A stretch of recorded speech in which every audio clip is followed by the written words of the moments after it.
অনেক দিন আগের কথা। বিষ্ণুপুর নামে একটা বড় গ্রাম ছিল, যেখানে বেশিরভাগ মানুষই ছিল ভীষণ স্বার্থপর আর অহংকারী। সেই গ্রামেই থাকত মাধব নামের এক অত্যন্ত গরিব ছেলে। প্রায় 1 বছর আগে মহামারীর কারণে মাধবের পূজনীয় বাবার মৃত্যু হয়েছিল। সেই কারণেই কিছুদিন আগে মাধব ছায়া নামের এক অত্যন্ত সরল ও দয়ালু মেয়েকে বিয়ে করে। মাধবের কাছে চাষবাস করার মতো কোনো জমি ছিল না, তাই সে বেকারদের মতো সারাদিন বাড়িতেই বসে থাকত। যদিও তার কাছে ধনদৌলত বা জমি ছিল না, কিন্তু তার কাছে একটা দারুণ জিনিস ছিল, আর সেটা হলো তার তীক্ষ্ণ বুদ্ধি। সেটাই ছিল তার সবচেয়ে বড় শক্তি আর সবচেয়ে বড় গুণ। সেই গ্রামেই দুই ভাই জয় আর বিজয় তাদের পৈতৃক সম্পত্তি নিয়ে রাস্তার মাঝে সবার সামনে ঝগড়া করছিল। দেখো বড়দা, সোজা কথা বলে দিচ্ছি, মা মারা যাওয়ার পর মায়ের নামের এই পুরো বাগান আর বাড়িটা আমার হবে। কারণ বাবা মারা যাওয়ার পর তুমি 4 বছরের জন্য বিদেশে টাকা রোজগার করতে চলে গিয়েছিলে। তখন আমি আর আমার স্ত্রী মিলে দিন রাত মায়ের সেবা করেছি, সময় মতো খাওয়া আর ওষুধ দিয়েছি। তাই এই সম্পত্তির ওপর শুধু আর শুধুই আমার আর আমার স্ত্রীর অধিকার আছে। তুমি যদি আবার এটা নিয়ে জেদ করো, তবে আমি এই ভারী পাথরটা দিয়ে তোমার মাথা ফাটিয়ে দেব। তুই একই বলছিস বিজয়? আমাকে পাথর দিয়ে মারার হুমকি দিচ্ছিস? তোর মাথা ঠিক আছে তো? সামান্য জমি আর বাগানের টুকরোর জন্য তুই তোর নিজের বড়জের বড় ভাইয়ের গায়ে হাত তুলবি? তোর এত সাহস কবে থেকে হলো? ছোটবেলায় আমাদের মধ্যে কত ভালোবাসা ছিল, আর আজ এই ধন দৌলতের জন্য তুই এত নিচে নেমে গেলি। বিজয়, তুই যদি ভালোবেসে আমাকে একবার বলতিস, তবে এই পুরো সম্পত্তি আমি খুশি মনে তোকে দিয়ে দিতাম। কিন্তু তুই এত নীচ আর লোভী হবি আমি কখনো স্বপ্নেও ভাবিনি। ছি! দেখো দাদা, এখানে নীচ হওয়ার কোনো ব্যাপার নেই।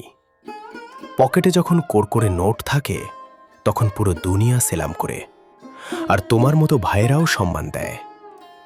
আর পকেট খালি থাকলে মানুষ রাস্তার কুকুরের মতো ব্যবহার করে।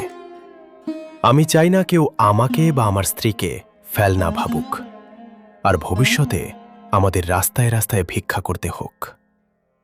তাই দাদা, আমি সোজা কথায় বলছি, এই বাগান আর বাড়ি আমার হাওয়ালা করে দাও। দেখ বিজয়, আমার সামনে গলা তুলবি না। আমি তোর বড় ভাই, বাবার মতো। সমাজে আমারও একটা সম্মান আছে। দুই ভাই এভাবেই রাস্তায় চিৎকার করছিল। ঠিক তখনই মাধব ওই পথ দিয়ে যাচ্ছিল। দুই ভাইকে এভাবে লড়তে দেখে সে নিজেকে থামাতে পারল না এবং তাদের কাছে চলে গেল। আরে আরে জয়দা, বিজয় ভাই, তোমরা দুজনে আপন ভাই হয়ে নিজেদের মধ্যে এভাবে কেন লড়াই করছো? যত নির্মমভাবে তোমরা একে অপরের ওপর চিৎকার করছো, ততটা তো জেনে শুনে শত্রুরাও লড়াই করে না। তামাশা বন্ধ করো, একটু শান্ত হও, আর আমাকে বলো যে আসলে ব্যাপারটা কি। হয়তো আমি আমার ছোট বুদ্ধি দিয়ে কোনো পথ বের করতে পারবো, আর তোমাদের এই ঝগড়া চিরতরে শেষ হয়ে যাবে। আবে ও মাধব, তোকে কেউ এখানে পঞ্চায়েত করতে ডেকেছে নাকি, যে তুই বিন আমন্ত্রিত মেহমানের মতো চলে এলি? নিজের কাজ নিয়ে থাক, আমাদের ঘরের ব্যাপারে নাক গলাতে আসিস না। আমরা দুই ভাই আমাদের ফয়সালা নিজেরাই করে নেব। না না মাধব ভাই, তুমি কোথাও যেও না। ওর বদতমিজিতে কান দিও না, এবং আমাদের এই ঝগড়ার একটা মীমাংসা করো। হয়তো এই সর্বনাশ এখন তুমিই থামাতে পারো, কারণ পুরো গ্রামে তোমার বুদ্ধির অনেক সুনাম আছে। হ্যাঁ দাদা, আমি পুরো চেষ্টা করব। আপনি প্রথমে বিস্তারিত বলুন যে আসলে এই ঝগড়াটা কি নিয়ে শুরু হয়েছে। তাহলে শোনো মাধব ভাই, আমার মা মারা যাওয়ার পর আমার এই ছোট ভাই বলছে যে মায়ের সব সম্পত্তি একাই ও নেবে, শুধু এই কারণে কারণ ও কিছুদিন মায়ের সেবা করেছিল। সীমা তো তখন পার হয়ে গেল যখন ও আমাকে প্রাণে মারার হুমকি দিচ্ছে। বাবা মারা যাওয়ার পর ঘরের অভাব দূর করার জন্য আমি 4 বছরের জন্য বিদেশে চাকরি করতে গিয়েছিলাম। আমি যদি বাড়িতে থাকতাম, তবে আমি কি আমার মায়ের সেবা করতাম না? এখন তুমিই বিচার করো, আমি যদি কিছু না পাই, তবে আমার স্ত্রীকে নিয়ে কোথায় যাব? হ্যাঁ দাদা, আপনি একদম ঠিক কথা বলেছেন। আপনি যদি আপনার অধিকার না পান তবে থাকবেন কোথায়? বিজয় বিজয় ছোট ভাই, বড় ভাইয়ের সঙ্গে এই ভাষায় কথা বলো না। বড় ভাই বাবার সমান শ্রদ্ধেয় হয়, তার সম্মান ক্ষুণ্ণ করা উচিত নয়। আর যেখানে মায়ের সেবার কথা হচ্ছে, তুমি কোনো পর মানুষের সেবা করনি। তুমি তোমার নিজের মায়ের দায়িত্ব পালন করেছ, যিনি তোমাকে 9 মাস নিজের গর্ভে পালন করেছেন। আজ তুমি সামান্য কিছু টাকা আর জমির টুকরোর জন্য নিজের মায়ের মমতার সদা করছো। এটা ঘোর অন্যায়। তুমি যে মায়ের দেখভাল করেছো, ওটা তোমার কর্তব্য আর পুণ্য ছিল। কিন্তু আজ যদি তুমি সেই পুণ্যের বদলে নিজের আপন ভাইকে গৃহহীন করে দাও, তবে সেটা মহাপাপ হবে। এমনটা করো না, নইলে সমাজ তো থুতু দেবেই, ভগবানের কাছেও মুখ দেখানোর জায়গা থাকবে না। মাধবের এই মন ছোঁয়া কথাগুলো সরাসরি বিজয়ের বুকে গিয়ে লাগল। তার চোখে অনুশোচনার জল চলে এলো। হ্যাঁ মাধব ভাই, তুমি আমার চোখ খুলে দিলে। আমি কোনো পর মানুষের নয়, নিজের মায়ের সেবা করেছিলাম। বড়দা, আমাকে ভগবানের দোহাই ক্ষমা করে দাও। আমি লোভে অন্ধ হয়ে খুব বড় পাপ করতে যাচ্ছিলাম। এই সব ভুল বুদ্ধি আমি আমার স্ত্রীর উস্কানিতে পড়ে করেছিলাম। আজ গিয়ে ওকে ঠিকমতো বোঝাচ্ছি। মাধব ভাই, তোমাকে কোটি কোটি ধন্যবাদ। তোমার জন্য আমার পরিবারটা ভেঙে যাওয়ার হাত থেকে বেঁচে গেল। আরে না ছোট, ওমন কথা বলে না। বৌমাও আমাদের ঘরের লক্ষ্মী, তার জন্য এমন কটু কথা বলতে নেই। চলো, যা হয়েছে হয়েছে, আমি তোমাকে মন থেকে ক্ষমা করলাম। আর মাধব ভাই, তোমার অনেক অনেক কৃতজ্ঞতা এত সহজভাবে বোঝানোর জন্য। আজ তোমার বুদ্ধিমত্তার কারণে আমার ভাই আমার থেকে আলাদা হওয়া থেকে বেঁচে গেল। তুমি এভাবেই দিন দুঃখীদের পথ দেখাতে থাকো। ঈশ্বর তোমার মঙ্গল করবেন। মাধবের তীক্ষ্ণ বুদ্ধি দুই আপন ভাইকে আলাদা হওয়ার হাত থেকে বাঁচিয়ে দিল। মাধবের কাছে জ্ঞান আর বুদ্ধির ভাণ্ডার ছিল, তাই সে গ্রামের সাধারণ আর গরিব মানুষদের কোনো স্বার্থ ছাড়াই সাহায্য করত। দুই ভাইয়ের মিল করিয়ে দেওয়ার পর মাধব নিজের ভাঙা বাড়ির দিকে রওনা দিল। আজ এত দেরি করলে কেন? আমি তো কখন থেকে বসে তোমার পথ চেয়ে আছি, আর তুমি আসার নামই নিচ্ছিলে না। আরে ভাগ্যবতী, দেরি ইচ্ছে করে করিনি। রাস্তায় আমাদের পাশের গ্রামের দুই ভাই সম্পত্তির জন্য নিজেদের মধ্যে খুব খারাপভাবে লড়াই করছিল। এই দুনিয়াটা আসলেই খুব স্বার্থপর হয়ে গেছে ছায়া। আজকাল মানুষ জমি জায়দাদের জন্য নিজের রক্তের তৃষ্ণার্ত হয়ে যায়। এমন ভয়ঙ্কর অবস্থা ছিল যে মনে হচ্ছিল তরবারি চলে যাবে। আমি ওখানে দাঁড়ালাম, আমার একটু বুদ্ধি খাটালাম, আর দুজনের বিবাদ শান্ত করিয়ে আসছি। আচ্ছা, এই ব্যাপার। যাক, এটাটা তুমি খুব পুণ্যে কাজ করেছো। কিন্তু আমি বলছিলাম যে আজ রাতে খাবারে কি বানাবো? ঘরে রাখা শেষ সবজিটুকুও শেষ হয়ে গেছে।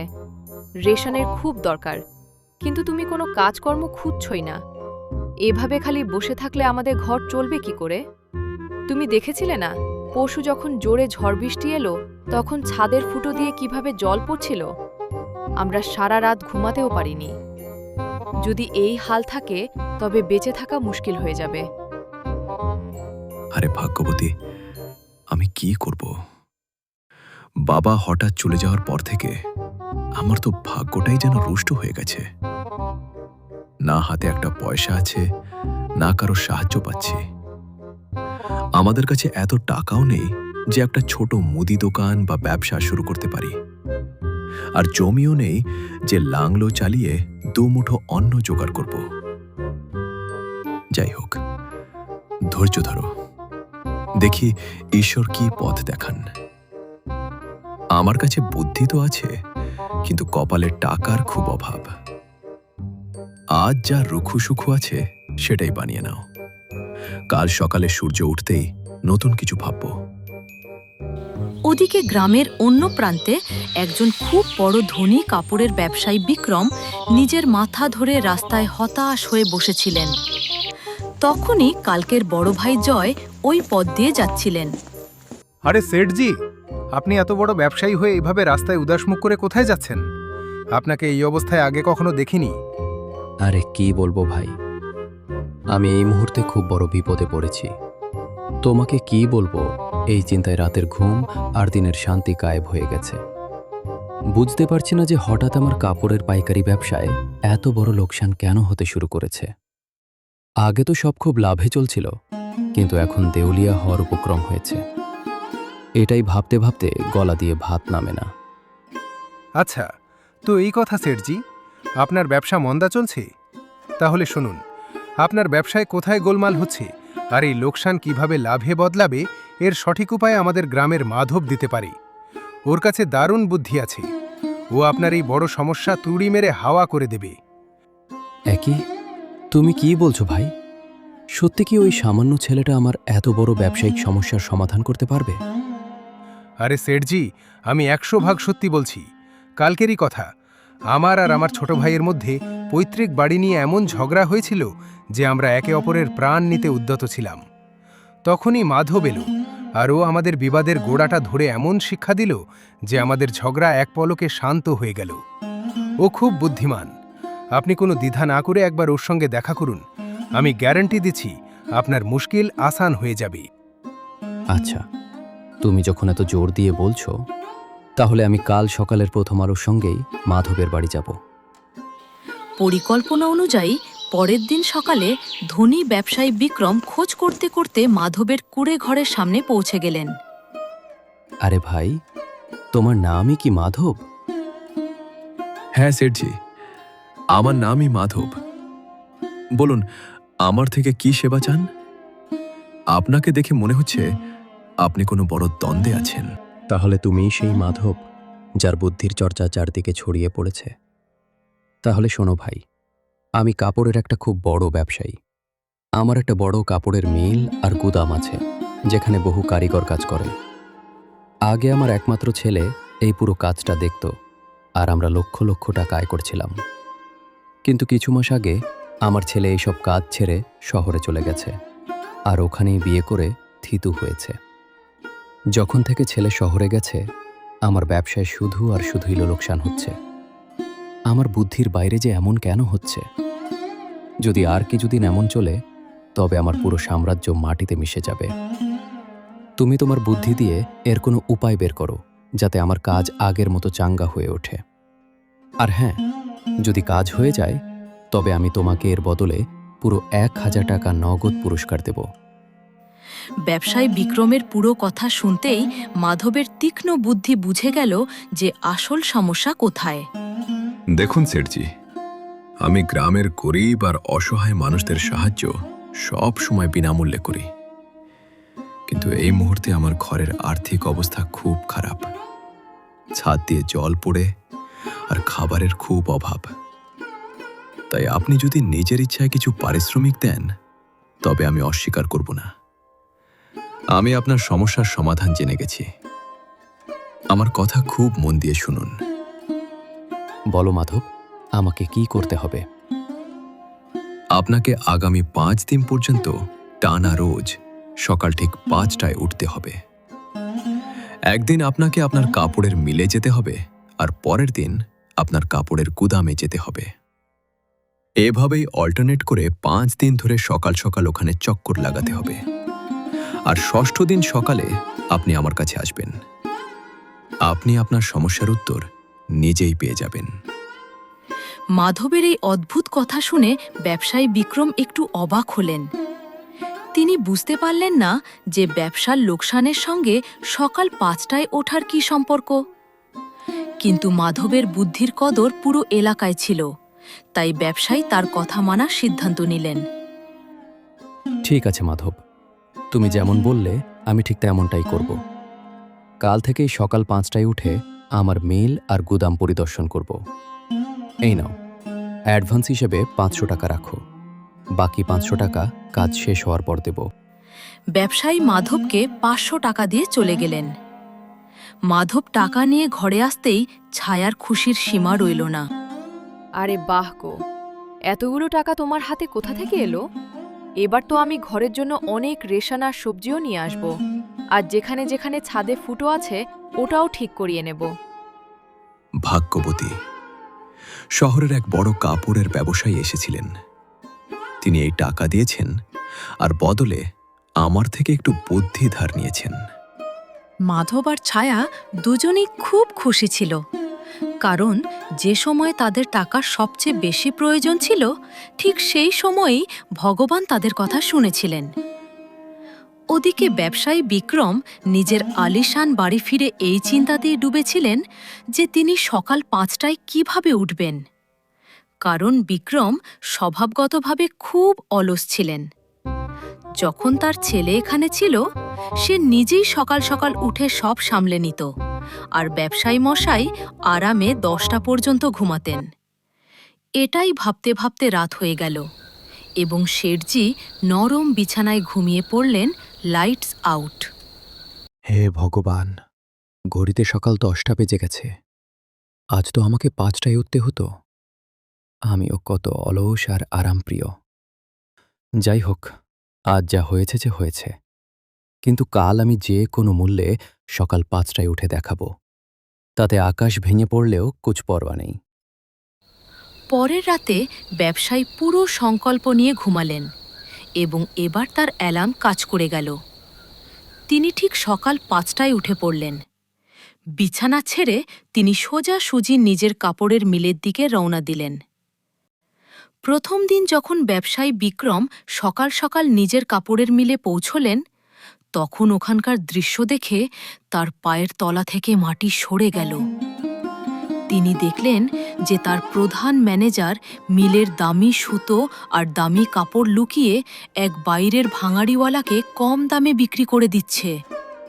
আরে ও নুনহারাম ম্যানেজার, তো তোর জন্য আমার ব্যবসা বরবাদ হচ্ছিল। আজ হাতে নাতে ধরা পড়লি তো।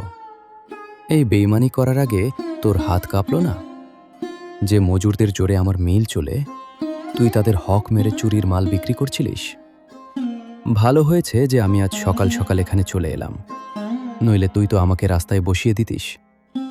এই মুহূর্তে আমার মিল থেকে দূর হ এবং আর কখনও তোর এই কালো মুখ আমাকে দেখাবি না। ভাগ এখান থেকে। ম্যানেজারকে লাথি মেরে বের করার পর পরের দিন সকাল ঠিক 5টায় ব্যবসায়ী নিজের কাপড়ের প্রধান গুদামে পৌঁছলেন। ওখানে তিনি দেখলেন যে সিকিউরিটি গার্ড আর 2-3 জন বড় কর্মচারী কাজ করার বদলে গুদামের পেছনে তাস খেলছে আর আড্ডা মারছে।